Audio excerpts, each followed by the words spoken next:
You were on Schweibenalp? Yes, I was just for a couple of hours. I was driving for the conference on consciousness last year. But it's so, Tatьяna, what can I do for you? Yeah, we are kind of trying to make a research on enlightenment right now in our group. On enlightenment. Research on enlightenment. I mean, is this academic or is this esoteric? Or? Not fully. We are more spiritual group. Let's see what. So you would like to speak to me about enlightenment? Yes. Okay. Are you from Ginzburg? Are you from Jewish roots? Yes, I'm Jewish. Okay, me too. I'm Jewish. Originally, I'm from St. Petersburg. I still live right now in Moscow, but we have a small community in between called Shiram. So I would be glad if you at first will tell me your story, like how did you get to spiritual path and how did you come to the point where are you right now? This is your first question? Yes, that's first. Do you have so I was born into I would say agnostic Jewish family after the Second World War. But when I always as a child already where have you been born? In Basel, Switzerland. In Basel. In Switzerland. And I loved religion in the school. I loved the Bible stories, and I liked to learn the Hebraic letters. I liked it, but I didn't know what was really up. But as a young man, huh? Can I ask you one more, just in a detail? Where is a Jewish family can be in Switzerland after the war? Are there Jews still? No, in Switzerland, the Jews were not persecuted. So Jews still were could survive through the war? Yeah. 20,000. We were. There's not so many Jews in Switzerland, but we survived. We were not. I mean, Switzerland was not occupied by Germany. It was in the middle of all the German Empire. Switzerland was a free place and was not conquered. Nobody knows why. And when I was a young man, I went to Israel for a year after finishing school to see if I wanted to live there, and I loved it very much. And I had a very lovely time learning Hebrew and studying there. When it was? 66, 67. So in 67, during the war, I was also there during the Six-Day Wars. And then after that, the other influence in my life was the hippies, was the 68 movement. And so actually I had to decide for myself, am I going to live as a Jew in Israel or in Switzerland? But I actually decided to become a human being, a global human being already then. And that even though I was identifying with my roots, I still said, no, I want to be in first place a human being and work for a global humanity. And this work for global humanity has been all my life. And so I started to study medicine, but at the same time I started to do yoga and to study different spiritual teachings of yoga. And also in that time we were experimenting very much with hallucinogenic substances, LSD. I was a close friend with Ramdas and with Timothy Leary. Really? In where? In States or in Switzerland? In Switzerland, actually. Timothy Leary, he was imprisoned in America, if you remember, and then he fled to Algiers, and then he had to continue to flee, and he came to Switzerland, and he stayed. And I was actually the person who took care of him in Switzerland and helped him to find a place. And when he should leave Switzerland, we hid him in Switzerland in some houses, and until he made an agreement with the Americans, who then said, okay, if you're not going to speak anymore, you go only for 3 years and not for lifelong, and then you can be free. So all this was part of my journey. But I also realized in my relationship with Timothy Leary, which was a nice friendship, and we were often traveling in the LSD, traveling in the higher worlds together. But I realized after 2 years that he was kind of a dualist. He was always in, and I felt in myself non-dualist. Just, and this is something of the great things in life. Are we really in the oneness? Are you really, do we know we are divine and part of God? Or you think there's God and there's me, or there's this one and that? So this was an interesting chapter. And at the same time also Ram Dass, you know who Ram Dass Yeah, was? I know, of course. Yeah. Baba Ram, he also came to visit us when he came back from Nim Karoli Baba from India. So all these friendships started then. And but then after that, I finished my studies, and after that, I went to India to study Buddhist meditation with Goenkaji and that whole Vipassana school. But they weren't in India.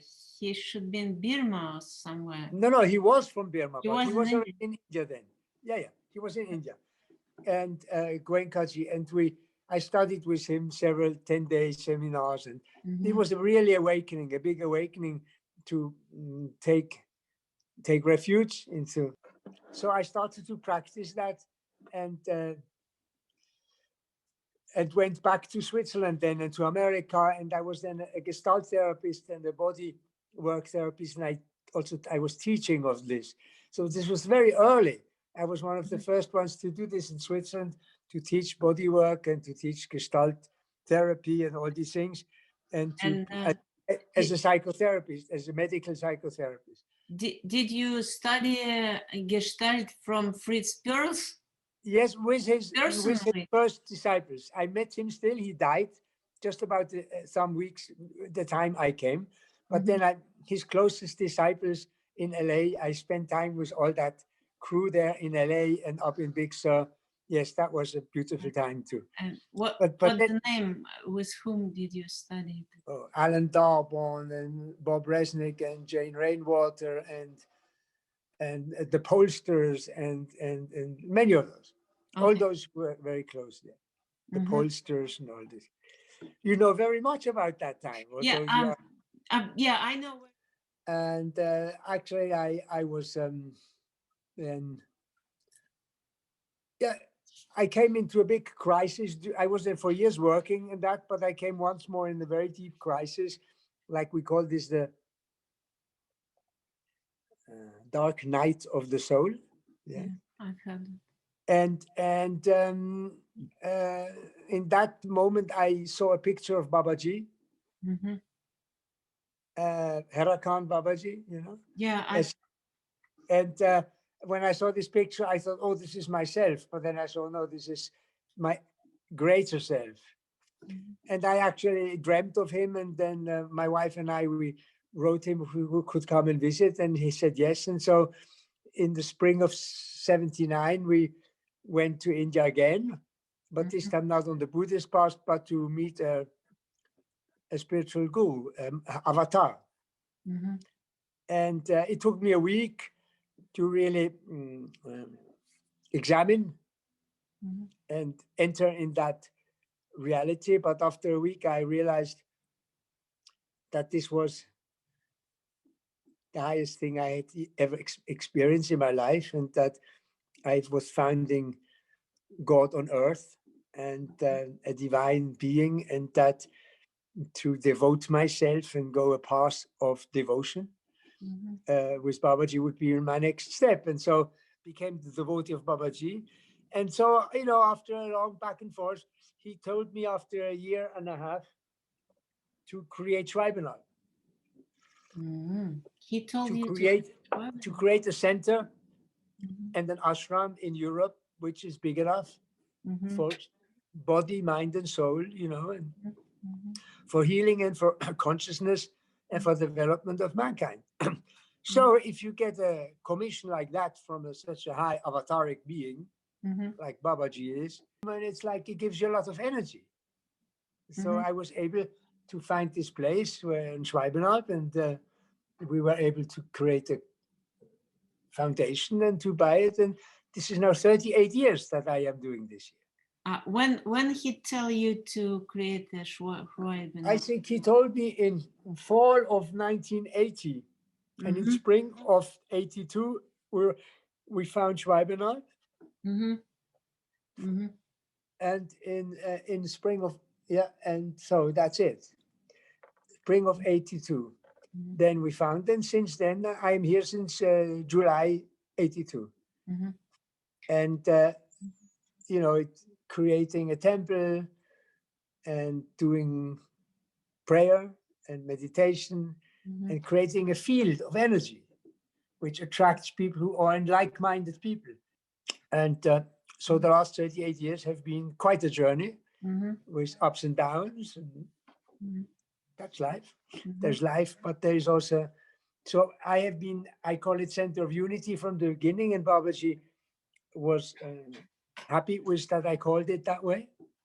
And so we have been here celebrating many times, celebrations with people from all traditions, all shamanic traditions, all religious traditions, all also cultural traditions, to bring people together to celebrate the humanity, the new age also. So Schweibenalp is like a crossing point of the traditions and the new age. On the one hand, we are very much in the tradition. I look down on my fireplace where I do the fire ceremony since 38 years, not every day, but very often. But also we are very into the new consciousness and into the new world and in the new age of the Aquarius. So it is really a crossing point for those two. Okay, I've seen that. I understand. Huh? Yeah, I understand what you are saying. Can I just have some to ask a little bit more on your story? Yes, oh yes, you can. And also, I mean, if to talk. First of all, did you know Albert Hofmann? Yes, I mean, I met him several times, but we were not very close. But I know him in Basel. Yes, I am from Basel like him. And he was our icon. Tell me about your crisis. What was the crisis, and how did you finally get out of that? Through what? Okay, the crisis naturally is when you just go into deep depression because you don't find that what you're looking for, and you don't even know anymore what you're looking for, because you just find that everything you see is not that which you really think is important and what it's all about. And then you search and you don't find. And this is when you really start to knock on heaven and say, I want help, I want help, I want help. Everything, I had a wife, I had a child, I had a profession, I had success, I had everything, but it was missing God, not knowing what, or even though I had a spiritual path, it was kind of still not for me deep enough. Even though I had very deep experiences on LSD, I was still missing something. Actually, I had experiences on LSD where I realized that the only thing that exists is love, and where I'd also seen the light beings. But in a way, it has to also touch our body. It has to be really there. And until we really have it in all our cells and we really feel it completely, we can get into our deep inner shadow. The shadow is doubting. The shadow is, it's a very psychological state also. It's a state of unhappiness which you cannot explain because there's no reason for it. But actually, when I met Babaji, he completely took it away. It was gone for the rest of my life. My wife says that she was alone. She says that she would always remember that when I, like after 1, 2, 3, 4 days there, I changed completely in only 1 week, because I had found the essence. Now that was not outside, that was inside, but the mirroring An avatar is not a person teaching this or that like Gurdjieff or a master. This is more than a master or a teacher. It is just the presence of God, and it is so strong that it's mirroring and you start to see it inside. And not that I stopped having shadow. Naturally, in the presence of Babaji, you see your light and your shadow, because it takes time in that the shadow goes. It's many, many years. I mean, it happens sometimes people are quick, but I was a normal speed person. And so, but from the moment I was into that, from the moment I was in that relationship and in that service, I was on my path. I was really on the path.